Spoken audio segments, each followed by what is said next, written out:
ప్రభునందు ప్రియ దేవుని బిడ్డలారా, ఇప్పటి వరకు గత వారంలో యేసు ప్రభువారి శిష్యుల యొక్క జీవిత చరిత్రలో 3వ భాగాన్ని విన్నాం. ఆ 3వ భాగంలో యేసు ప్రభువుని వ్యర్థముగా ఆరాధించే విషయాలు మనం జ్ఞాపం చేసుకున్నాం. ఈ వారంలో మరొక 4వ విషయాన్ని శిష్యుల చరిత్రలో మీకు జ్ఞాపం చేస్తున్నాను. ఆ వాక్యాన్ని మనము ధ్యానం చేద్దాం. ఈ శిష్యుల జీవితంలో 4వ ఘట్టం ఏమిటంటే, యేసు ప్రభు శిష్యులు చాలా ప్రాముఖ్యమైనటువంటి వారని మనం తెలుసుకోవాలి. ఎందుకనంటే ఇందులో చెప్పే విషయం ఏంటంటే వివాహ సంబంధమైనటువంటి విషయాన్ని మీకు జ్ఞాపం చేస్తున్నాను. యేసు ప్రభు శిష్యులు యేసు ప్రభువును వెంబడించి ఉదయం నుంచి సాయంకాలం వరకు యేసు ప్రభువుతో ఉండి మరలా తిరిగి ఎవరి ఇళ్లకు వారు వెళ్ళిపోయేవాళ్ళు.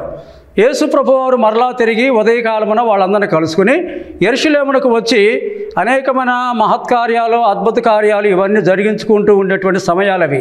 ఆయా సమయాలలో యేసు ప్రభు శిష్యులందరూ కూడా ప్రభునందు ప్రియులరా, చరిత్రలో మనం చూసినట్లయితే వారందరూ కూడా వివాహం చేసుకొని తర్వాత కుటుంబీకులుగా ఉండి వారు కష్టపడి పని చేసుకొని జీవించే జీవిత విధానాన్ని పరిశుద్ధ గ్రంథంలో మనం చూస్తున్నాం. ఈరోజు మీతో చెప్పేది ఏమిటంటే, దేవుని సేవ చేసేటువంటి సేవకులు వివాహం చేసుకోవచ్చా చేసుకోకూడదా అనే విషయాన్ని బైబిల్లో నుంచి మీతో మాట్లాడుతున్నాను. జాగ్రత్తగా వినండి. అబద్ధ ప్రవక్తలలో ఇలాంటి కేటగిరీ కలిగినటువంటి వారు కొంతమంది ఉంటారని కూడా మీకు గుర్తు చేస్తున్నాను. పరిశుద్ధ గ్రంథంలో నుంచి మీకు త్వరగా కొన్ని విషయాలు ఈ వారంలో మీకు జ్ఞాపం చేస్తున్నాను. చెప్పేది ఏంటంటే, యేసు ప్రభు శిష్యులందరూ కూడా సాయంకాలానికి వారి వారి ఇళ్లకు వెళ్ళిపోయేటువంటి వారుగా మనకు కనపడుతున్నారు. సరే, ఈ విషయాన్ని గురించి మీకు జ్ఞాపం చేస్తాను.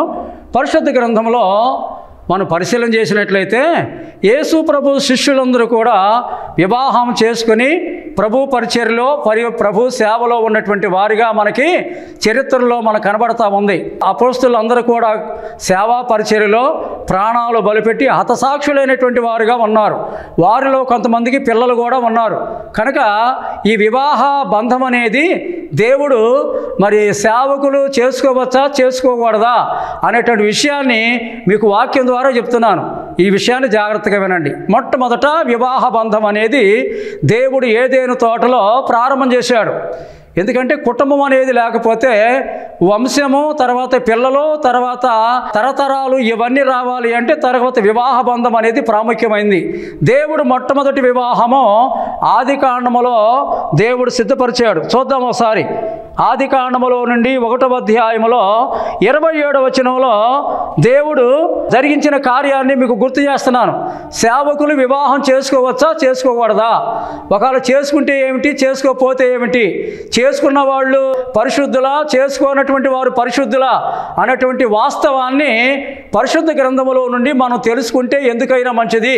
వివాహం చేసుకోకుండా ఉండి దేవుని సేవ చేసేటువంటి వారు కూడా దేవుని వాక్యానికి వ్యతిరేకమైనటువంటి పరిచర్యను కూడా నేను బైబిల్లో గుర్తు చేస్తున్నాను. ఇప్పుడు చెప్పే వాక్యాలు జాగ్రత్తగా వినండి. చదవండి ఒకసారి. బైబిల్లో దేవుడు తన స్వరూపమందు నరుని సృజించెను, దేవుని స్వరూపమందు వారిని సృజించెను, స్త్రీనిగాను పురుషునిగాను వారిని సృజించెను. చూడండి, ఏదైనా తోటలో దేవుడు మానవ జాతిని భూమి మీద అభివృద్ధి చేయటానికి దేవుడు మొట్టమొదట ఎక్కడైనా సరే, ఎవరైనా సరే, ఎప్పుడైనా సరే తప్పనిసరిగా సృష్టి ఆరంభం అనేది ఆదాము అవ్వల ద్వారా ఆరంభమైంది. కనుక అందుకని వారు ఇద్దరు లేకపోతే సృష్టి అనేది లేదు. సృష్టికి మూలకారకులు ఎవరంటే ఆదాము అవ్వ. ఎవరైనా సరే ఇక్కడికి వెళ్ళి ఈ మాటలు చెప్పాల్సిందే తప్పదానికి. అందుకని దేవుడు ఏం చేశాడంటే సృష్టిలో మానవ జాతి అభివృద్ధి పొందటానికి, దేవుడు భూమిని నిండించడానికి, పరలోక రాజ్య వాసులుగా ఉండటానికే దేవుడు ఆలోచన చేసి నిర్ణయించి ఏదైనా తోటలో ఆదామును అవ్వను దేవుడు సిద్ధపరిచాడు. వారు మొదటి దంపతులుగా మనం గుర్తించాలి. ఆ వాక్యంలో మనం గమనించినట్లయితే దేవుడు చెప్పినటువంటి విషయాన్ని ఆ తర్వాత ఆదికాండము 1:27లో మనం ఆ వాక్యం చదువుకున్నాం. తర్వాత 28వ వచనంలో కూడా మాట చదవండి ఒకసారి. దేవుడు వారిని ఆశీర్వదించెను, వారిద్దరిని దేవుడు ఆశీర్వదించెను. ఎట్లనగా మీరు ఫలించి అభివృద్ధి పొంది విస్తరించి భూమిని నిండించి దానిని లోపరుచుకోనండి అని దేవుడు చెప్పాడు. ఏదేను చరిత్రలో చూసినప్పుడు ఆదాము అవ్వలను దేవుడు సృజించి ఆ తర్వాత వారిద్దరికి బాధ్యతలు బంధాలు దేవుడు అప్పచెప్పాడు. ఆ తర్వాత మీరు ఫలించండి, అభివృద్ధి పొందండి, విస్తరించండి, భూమిని నిండించండి, ఇది నా కోరికే. అందుకనే మిమ్మలను స్త్రీగా పురుషునిగా నేను ఎందుకు చేశానంటే ఈ విధంగా మీరు చేయాలి. ఇలా చేస్తే కానీ మానవ జాతి భూమి మీద అభివృద్ధి పొందదు. దేవుడు వారికి వివరంగా తెలియజేశాడు. ప్రియులారా, ఆ మాట చెప్పింది కూడా కాకుండా 2వ అధ్యాయంలో 21, 23 వచనాల వరకు చదువుదాం. అప్పుడు దేవుడైన యెహోవా ఆదామునకు దేవుడు ఎంత పని పెట్టుకున్నాడో చూడండి. ఆదామునకు గాఢ నిద్ర కలుగజేసి అతడు నిద్రించినప్పుడు అతని ప్రక్కటెముకలలో ఒక దానిని తీసిని ఆ చోటును మాంసంతో పూడ్చివేసెను. తరువాత దేవుడైన యెహోవా తాను ఆదాము నుండి తీసిన ప్రక్కటెముకను స్త్రీనిగా నిర్మించి ఆమెను ఆదాము దగ్గరికి తీసుకొని వచ్చాను. ఈ విషయాలు మీరు చాలా జాగ్రత్తగా వినాలి. దేవుడు ఆదాము అవ్వలను సృజించటానికి ఒక ప్రత్యేకమైనటువంటి పని పూనుకున్నాడు దేవుడు. అదేమిటంటే మనం ఎన్నో పర్యాయాలు వినే ఉంటాం. ఆదామునకు గాఢ నిద్ర కలుగజేసి ఆదాము ప్రక్కటెముకల్లో ఒక ఎముక తీసి మాంసంతో పూడ్చి ఆ ఎముకను మాంసాన్ని ఒక అవ్వను స్త్రీని తయారు చేసి దేవుడు ఆదాము దగ్గర తీసుకొచ్చాడు. గమనించండి, అవ్వ ముందెవరు? ఆదాము. ఆదాము ముందెవరు? అవ్వ. వీళ్ళిద్దరూ ఒకరికి ఎదురుగా దేవుడు ఉంచాడు. ఎందుకు ఉంచాడంటే ప్రతి పురుషుడు మొట్టమొదట తన భార్యని తను చూడాలని దేవుడు ఆదాము ముందుకు తీసుకొచ్చాడు. వారిద్దరూ సృష్టికి మూలకారకులు. అందుకని ప్రతి పురుషునికి భార్య ఎంతైనా అవసరమనే దేవుడు తీసుకొచ్చాడు. కనుక ప్రతి పురుషుడు తప్పనిసరిగా దేవుడు జతపరిచిన భార్యను చూడాలి, భార్యతో మాట్లాడాలి, భార్యతో కలిసి జీవించాలి. సంసార జీవితంలోనూ కుటుంబ వ్యవస్థలోనూ అన్ని విషయాల్లో భార్య భర్తకు అండదండగా ఉండాలనే దేవుడు ఏర్పాటు చేశాడు. ఇది దేవుని సృష్టి గొప్ప రహస్యం. ఈ రహస్యము జరిగించే విషయంలో మానవ జాతి అభివృద్ధి పొందకుండా ఉండాలని సాతాను ప్లాను. సాతాను ఏమిటంటే అభివృద్ధి పొందకుండా ఉండాలని సాతాను మోసగాడు కనుక. అందుకని ప్రభునందు ప్రియ దేవుని బిడ్డలారా, ఆదాము దగ్గరికి ఎందుకు తీసుకొచ్చాడు అంటే ఆదాముకి అవ్వకి సంబంధం ఉంది. ఆ సంబంధాన్ని దేవుడు రుజువు చేయటానికి దేవుడు తీసుకొచ్చి నిలబెట్టినట్లుగా మనం చూస్తూ ఉన్నాం. అప్పటి నుంచి దేవుడు వారిద్దరు భార్యాభర్తలను ప్రకటన చేసి ఆ తర్వాత వారు దీవించాడు. మీరు ఫలించండి, అభివృద్ధి పొందండి, విస్తరించండి, భూమిని నిండించమని దేవుడు చెప్పాడు. కనుక అందుకని దేవుని నియమం ప్రకారంగా అప్పటి నుంచి ఇప్పటి వరకు వివాహ బంధాలు ఏర్పాటు చేయబడి కుటుంబ వ్యవస్థను దేవుడు ముందుకు తీసుకొచ్చాడు. ఈనాడు ఆదామవ్వలు భార్యాభర్తలుగా ఉండకపోతే, సంతానం కలగకపోతే మానవ జాతి భూమి మీద ఉండేది కాదు. అందుకనే దేవుడు ఏర్పాటు చేసినటువంటి వివాహ బంధాన్ని ప్రతి పురుషుడు తప్పనిసరిగా వివాహం చేసుకోవాలని దేవుడు చెప్పాడు. ప్రతి పురుషుడికి తప్పనిగా స్త్రీ ఉండాలి, భార్య ఉండాలి. భార్య ఉంటే భర్తను అన్ని విధాలుగా చూసుకోవటానికి, పరామర్శించడానికి, ఆదరించడానికి, పిల్లలు గంటానికి, అతనికి అన్ని విషయాల్లో పరిచర్య చేయటానికి అవ్వను దేవుడు ఏర్పాటు చేశాడు. అందుకనే ఇప్పుడు ఈ వాక్యంలో మనం చూసినప్పుడు పురుషుణ్ణి దేవుడు ఎందుకు చేశాడంటే స్త్రీ కోసం. ఈ సత్యాన్ని తెలుసుకోవాలి. పురుషుణ్ణి దేవుడు ఎందుకు చేశాడంటే స్త్రీ కోసం చేశాడు, కానీ ఇంకో దాని కొరకు దేవుడు చేయలేదు. కనుక ప్రభునందు ప్రియులారా, ఇది చూసి సాతానుడు సహించలేక ఆ తర్వాత నేటి కాలంలో వివాహం అనేది జరగకూడదని కూడా సాతానుడు గొప్ప ప్లాన్ వేసుకున్నాడు. బైబిల్లో మనం చూద్దాం త్వరగా కొన్ని విషయాలు. దేవుడు ఏర్పాటు చేసినటువంటి ఆ బంధము, ఆ జంట రాను రాను బైబిల్లో మనం చూసినప్పుడు చూడండి ఒకసారి. ఆదికాండము 5వ అధ్యాయములో 21వ వచనం చదువుదాం. హానోకు 65 ఏండ్లు బ్రతికి ఆదాము తర్వాత వచ్చిన హానోకు మెతూషలను కనెను. హానోకు మెతూషలను కనిన తర్వాత అన్నా దేవునితో నడుచు కుమారులను కనెను అని రాసింది బైబిల్లో. దేవునితో నడుచు కుమారులను కుమార్తెలను కన్నాడు అంటే భార్య లేకుండా కన్నాడు అంటారా? చెప్పండి బైబిల్లో మీరు. దేవుడు ఆదామవ్వలను భార్యాభర్తలుగా ప్రకటించి మీరు ఫలించి అభివృద్ధి పొందండి అని చెప్పి దేవుడు చెప్తే మీరు ఫలించకూడదు, అభివృద్ధి పొందకూడదు, వివాహాలు చేసుకోకూడదు, మీరు గొప్ప పెద్ద పరిశుద్ధులు అనేటువంటి అబద్ధాలైనటువంటి సాతానుడు ప్రజల్ని ఎంతగా మోసం చేస్తున్నాడో చూడండి. మనకు ఆది కాండంలో మనం చూసినప్పుడు హానోకుకి భార్య పిల్లలు ఉన్నారు ప్రియులారా. అదే హానోకు దేవుడితో నడిచాడు. మరి దేవుడికి ఇష్టం లేకపోతే భార్యను ఎందుకు ఇస్తాడు దేవుడు? ఇష్టం లేకపోతే భార్యకు పిల్లల్ని ఎందుకు ఇస్తాడు దేవుడు? ఈ వ్యవస్థ దేవుడు ఎందుకు ఏర్పాటు చేస్తాడు? ఒకసారి బైబిల్ గ్రంథాన్ని మనం పరిశీలన చేయాలి. ఆదాము తర్వాత హానోకును దేవుడు తన భార్య పిల్లలను దేవుడు కాపాడినట్లుగా మనం చూస్తూ ఉన్నాం. ఆ తర్వాత మూడవది నోవాహుకు భార్య ఉందో లేదో చూద్దాం. ఆది కాండము 7వ అధ్యాయము 7వ వచనం. అప్పుడు నోవాహును అతనితో కూడా అతని కుమారులను అతని భార్యయు అతని కోడండ్రును ఆ ప్రవాహ జలములను తప్పించుకున్నట్టుగా ఓడలో ప్రవేశించిరి. చూసారా, ఆది కాండములో దేవుడు ఆదామునకు భార్యను అవనిచ్చాడు. అదేవిధముగా హానోకునకు దేవుడు భార్యనిచ్చాడు. నోవాహుకు భార్య పిల్లలను దేవుడిచ్చాడు. తర్వాత అబ్రహాము సంగతి చూద్దాం. ఆది కాండములో 13వ అధ్యాయము 1వ వచనంలో చూద్దాం. చూడండి ఒకసారి. అబ్రాము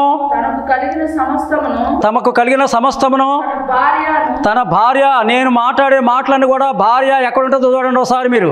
అబ్రహామునకు దేవుడు చదవండి, తన భార్యను తనతో కూడా ఉన్న లోతును వెంట పెట్టుకుని ఐగుప్తులో ఉన్న నేగేబునకు వెళ్ళెను.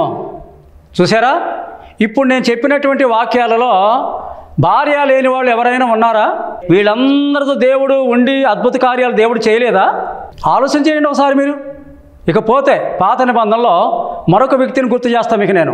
చూడండి ఒకసారి. నిర్గమకాండములో నుండి 2వ అధ్యాయములో 21వ వచనం చదవండి ఒకసారి మీరు. మోషే ఆ మనుషునితో నివసించుటకు సమ్మతించెను.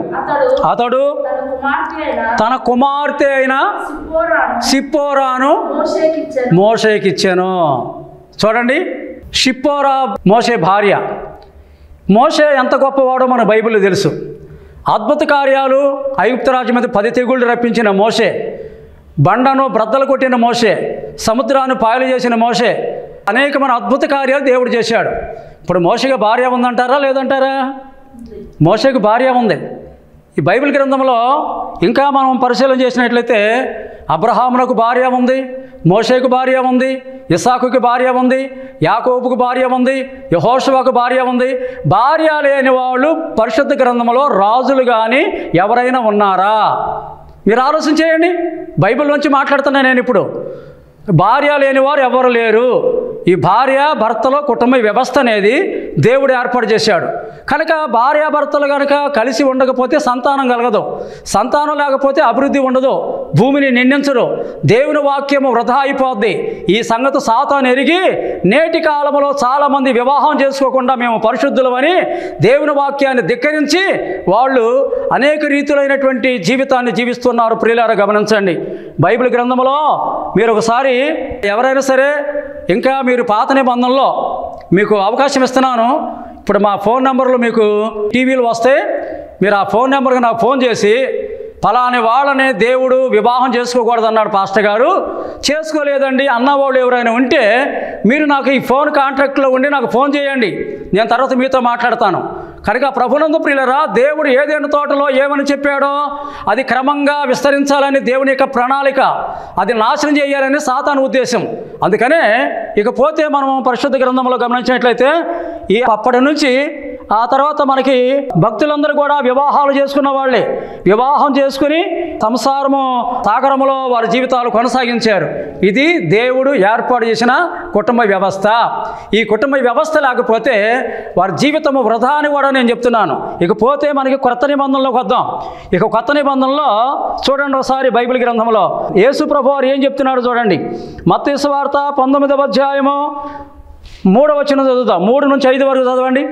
మత్తయి సువార్తలో నుండి యేసు ప్రభువారు సాక్షాత్ దేవుడు, ఏదైనా తోటలో ఆదామును చేసిన దేవుడు, అబ్రహామును, ఇస్సాకులను, యాకోబులను, మోషేను, యెహోషువను, మహాభక్తులందరిని దేవుడు పిలిచి ఏర్పాటు చేసుకునేటువంటి వారందరూ కూడా వివాహాలయ్యి పిల్లలు పుట్టి వారి వంశాలు అభివృద్ధి పొందినాయి. ఇది దేవుని ప్రణాళిక. కొత్త నిబంధనలో సాక్షాత్తు దేవుడైనటువంటి యెహోవా యేసుక్రీస్తుగా భూలోకంగా అవతరించిన తర్వాత ఆయన చెప్పిన మాట చదువుతాం బైబిల్ గ్రంథంలో. ఆయన చెప్పాడు, ఏమని చూద్దాం ఒకసారి. మత్తయి సువార్త 19వ అధ్యాయంలో 3-5 వరకు. పరిసయ్యులు ఆయనను శోధింపవలెనని ఆయన యొద్దకు వచ్చి ఏ హేతు చేతనైనను పురుషుడు భార్యను విడనాడుట న్యాయమాని అడుగగా ఆయన సృజించినవాడు ఆది నుండి వారిని పురుషునిగాను స్త్రీనిగాను సృజించిననియు. చాలండి. ఇక్కడ యేసు ప్రభు వారే స్వయంగా శాస్త్రుల పరిచయాలు అడిగిన ప్రశ్నకి ఆయన సమాధానం చెప్తున్నాడు. సృష్టి ఆది నుండి వారిని దేవుడు పురుషునిగాను స్త్రీగా చేశాడు. కనుక పురుషుడు స్త్రీ ఎందుకయ్యా అంటే సంతాన ఉత్పత్తి పొంది వంశాలు నిలబెట్టడానికి. వంశాలు నిలబడాలంటే వారసత్వం కలిగి ఉండాలంటే ప్రతి పురుషుడికి తప్పనిసరిగా భార్య ఉండాలి. భార్య ఉంటే వంశం ఉంటుంది, భార్య ఉంటే వారసత్వం ఉంటుంది, పిల్లలు ఉంటారు. వీళ్ళు లేకపోతే ఏమవుతుందంటే జీవితం అధోగతి పాలైపోతే చివరాఖరికి చూసేవాళ్ళు కూడా ఉండరు. వాళ్ళు సంపాదించిన డబ్బు, సంపాదించిన ఆస్తి, సంపాదించిన పొలాలు, కట్టుకునే బిల్డింగులు కూడా పరాయి వాళ్ళు పాలైపోతాయి. అట్ట ఉండటం దేవుడికి ఇష్టం లేదు. అందుకని యేసు ప్రభు వారు సృష్టి ఆది నుండి వారిని స్త్రీనిగాను పురుషునిగాను దేవుడు సృజించెను అని ప్రభు చెప్పాడు. అక్కడ ఇంకొక మాట ఉంది, ఆ మాట కూడా చూద్దాం. 5వ వచనంలో ఇందు నిమిత్తము చూడండి, జాగ్రత్తగా వినండి. ఇందు నిమిత్తము పురుషుడు తన తల్లిదండ్రులను విడిచి తన భార్యను హత్తుకొనును. ఆగండి, ఇక్కడ ఒక మాట చెప్తాను మీకు నేను. అతడు తన తల్లిదండ్రులను విడిచి తన భార్యను హత్తుకొనును. హత్తుకునే విషయానికి వచ్చినప్పుడు ఎవరు హత్తుకొని ఉండాలని దేవుని సృష్టిలో దేవుడు ఏర్పాటు చేశాడండి. ఈ మాటకి మీరు సమాధానం చెప్పండి ఒకసారి. మీరు బైబిల్ చదువుతున్నారుగా, బైబిల్ చూస్తున్నారుగా, మీరు ఆలోచన చేయండి. సాతాను ఏం చేస్తున్నాడు, ప్రజలు ఏం చేస్తున్నారు, సేవకులు ఏం చేస్తున్నారు, సంఘస్థులు ఏం చేస్తున్నారు, అసలు ఏమి తెలుసుకుంటున్నారు, ఎవరు భక్తులో, ఎవరు యుక్తులో, ఎవరు అబద్ధ ప్రవక్తలో, ఎవరు సరైనటువంటి వారో, దేవునికి ఇష్టమైన వారో తెలుసుకోకుండా పిచ్చిగా గుడ్డిగా నమ్మి అనవసరంగా జీవితాలు పాడు చేసుకోవడం అనేది దేవునికి ఇష్టమైన విషయం కాదు. ప్రియులారా గమనించండి. ప్రతి పురుషుడు తన భార్యను హత్తుకొని ఉండాలని ప్రభు చెప్పాడు. ప్రతి స్త్రీ తన భర్తని హత్తుకొని ఉండాలని చెప్పాడు. ప్రతి భర్త తన భార్యను హత్తుకొని ఉండాలి. అది దేవుని నిర్ణయం, అది దేవుని యొక్క ఏర్పాటు, అది దేవుని సిద్ధపాటు. ప్రియులారా గమనించండి. ఇంకా కొన్ని విషయాలు మీకు తర్వాత చెప్తాను, నేను జాగ్రత్త వినండి. ఇందువలన దేవుడు చెప్పినటువంటి ఈ మాట చెప్పింది ఎవరై అంటే ఆది కాండములో మనం చదువుకున్నాం కదా 1:28లో ఏమని, దేవుడు స్త్రీనిగాను పురుషునిగాను సృజించాడని. ఆనాడు ఉన్న దేవుడే ఇప్పుడు మత్తయి సువార్తలో ప్రభు చెప్పి ఆయనే దేవుడు, ఆయనే రక్షకుడు, ఆయనే యెహోవా. ఆ దేవుడే ఇక్కడ శాస్త్రుల పరిచయలకి బుద్ధి కలగడానికి ఈ వాక్యాన్ని దేవుడు తెలియజేస్తాడు. మరొకసారి అతడు తన తల్లిదండ్రులను విడిచి తన భార్యను హత్తుకొనును. అతడు పురుషుడని చెప్పాలంటే స్త్రీ చెప్పాల్సిందే. ఈ బంధాన్ని దేవుడు ఏర్పాటు చేసి వారిని దేవుడు సిద్ధపరిచి దీవించినట్లుగా మనం బైబిల్ గ్రంథంలో చూస్తూ ఉన్నాం. కనుక ప్రభునందు ప్రియ దేవుని బిడ్డలారా, అపోస్తలుడైన పౌలు కొరింథీ సంఘంలో మాట్లాడుతూ ఏమన్నాడు చూద్దాం ఒకసారి. బైబిల్ గ్రంథంలో 1 కొరింథీ పత్రిక 11వ అధ్యాయంలో 9వ వచనం చదవండి ఒకసారి మీరు. అపోస్తలుడైన పౌలు సంఘాల్లో ఏం మాట్లాడుతున్నాడు చూడండి. మరియు స్త్రీ పురుషుని కొరకే గాని, ఈ పాయింట్ జాగ్రత్తగానండి. మరియు స్త్రీ పురుషుని కొరకే గాని పురుషుడు స్త్రీ కొరకు. వేదాంతి పండితుడు ఆయన పౌలు గారు చెప్తున్నాడు. స్త్రీ పురుషుని కోసం అన్నాడు. అయితే ప్రతి స్త్రీ ఎవరి కోసం? పురుషుడి కోసం. అది దేవుడు చెప్పాడు. ప్రతి స్త్రీకి తప్పనిసరిగా పురుషుడు గ్యారంటీగా ఉండాల్సిందే, అది దేవుడి నిర్ణయం. అందుకని పురుషుడు స్త్రీ కొరకు కాదు కానీ ప్రతి స్త్రీ పురుషుని కొరకు నిర్మించబడింది. తర్వాత చదవండి. ఇందువలన దేవదూతలను బట్టి అధికార సూచన స్త్రీకి తల మీద ఉండవలెను. అది దేవుడు చెప్పినటువంటి మాట ప్రకారంగా పౌలు వివరంగా మాట్లాడుతున్నాడు. అందులో 11వ వచనం చదవండి.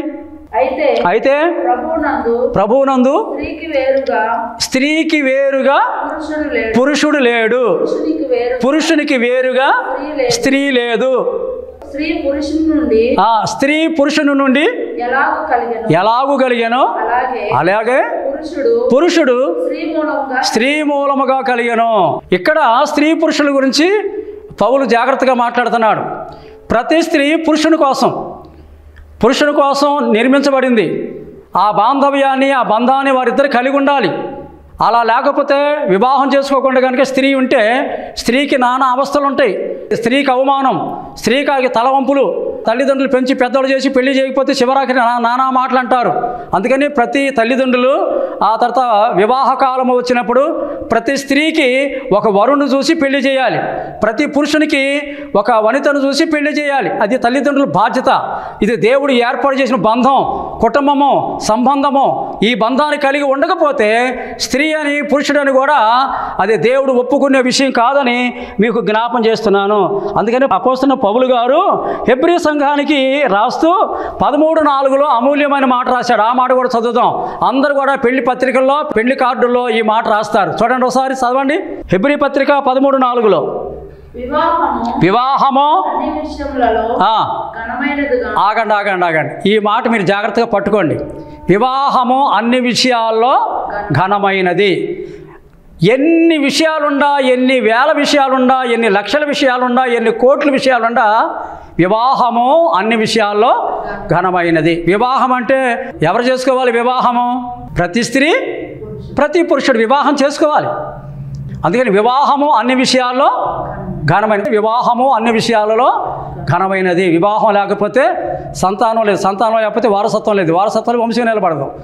అందుకోసం దేవుడు ఈ లైను దేవుడు అనుగ్రహించాడు. వివాహము అన్ని విషయాలలో ఘనమైనది అని తప్పనిసరిగా ప్రభునందు ప్రియులరా, ప్రతి పురుషుడైనటువంటి వాడు ఎవడైనా ఉన్నాడు అంటే వాడు తప్పనిసరిగా వివాహం చేసుకుని తన భార్యను సుఖపెట్టి సంతోషపెట్టి పిల్లల్ని కానీ వంశాన్ని నిలబెట్టి వారసత్వాన్ని కలుపుకుని వెళ్ళేటువంటి వాడు పురుషుడు కనుక. అందుకని ప్రభునందు ప్రియులరా గమనించండి, దేవుడు చేసిన వివాహ బంధానికి దేవుడు మానవ జాతికి ఏర్పాటు చేసినటువంటి విషయాలు మీకు బైబిల్ గ్రంథంలో ఇంకా త్వరగా నేను 3 విషయాలు చెప్పి నేను ముగించేస్తాను, జాగ్రత్త వినండి. సరే, వివాహ బంధం ఏర్పాటు చేశాడు దేవుడు. వివాహాలు జరుగుతున్నాయి, పెళ్లి చేసుకుంటున్నారు, పిల్లలు కంటున్నారు, సంసార జీవితంలో సాగుతున్నారు. ఈనాడు కోట్ల మంది ప్రజలు ఉన్నారు. మీరు గమనించినట్లయితే యేసుక్రీస్తు వారు కూడా పెండ్లి కుమారుడు, సంఘము పెండ్లి కుమార్తెగా దేవుడు ఏర్పాటు చేశాడు. ఆ మాటలు కూడా 2 మాటలు చదువుతాం చూడండి ఒకసారి. 2 కొరింథీ పత్రిక 11వ అధ్యాయంలో 2వ వచనంలో యేసుక్రీస్తు వారు కూడా ఆయన పెండ్లి కుమారుడుగాను సంఘము పెండ్లి కుమార్తెగా పరిశుద్ధ గ్రంథంలో రాయబడి ఉంది. చదవండి ఆ మాట మీరు. 2 కొరింథీ పత్రిక 11:2 దేవాసక్తితో మీ ఎడల ఆసక్తి కలిగి ఉన్నాను, ఎందుకనగా పవిత్రురాలైన కన్యకనుగా ఒక్కడే పురుషుడు అంటే క్రీస్తుకి అనగా క్రీస్తుకు సమర్పించవలనని మిమ్ములను ప్రధానము చేసి తిని. చూసారా, అది ఒక విషయం గమనించండి. 2వ విషయాన్ని చూడండి. ఎఫెసీ పత్రిక 5వ అధ్యాయంలో 27వ వచనంలో మరొక మాట రాయబడింది. చూద్దాం ఆ మాట కూడా ఒకసారి చదవండి. పురుషులారా మీరును మీ భార్యలను ప్రేమించుడి, అటువలనే క్రీస్తు కూడా సంఘమును ప్రేమించి కళంకమైనను ముడతైనను అట్టిది మరి ఏదైనాను లేకుండా పరిశుద్ధమైనది గాను నిర్దోషమైనది గాను మహిమగల సంఘము గాను ఆయన తన ఎదుట నిలువ పెట్టుకోవాలనని వాక్యము ద్వారా ఉతక స్నానము చేయించి. చాలండి, ఇది ఒకసారి మీరు తర్వాత చదువుకోండి. యేసుక్రీస్తు వారు పెండ్లి కుమారుడుగాను సంఘము పెండ్లి కుమార్తెగా రూపించబడింది. చివరి మాట విందాం. ప్రకటన గ్రంథంలో నుంచి ఆఖరి మాట చదవండి. 21వ అధ్యాయంలో 9వ వచనంలో ఇది ఆఖరి మాట. ఒకసారి చూడండి త్వరగా బైబిల్లో. ప్రకటన గ్రంథము 21వ అధ్యాయంలో 9వ వచనం. అంతటా నిండిన దేవదూతలలో ఒకడు వచ్చి ఇటు రమ్ము, పెండ్లి కుమార్తెను అనగా గొర్రెపిల్ల యొక్క భార్యను నీకు చూపించేదనని నాతో చెప్పాను. ఇక్కడ చూడండి, గొర్రెపిల్ల అంటే క్రీస్తు, భార్య అంటే సంఘం.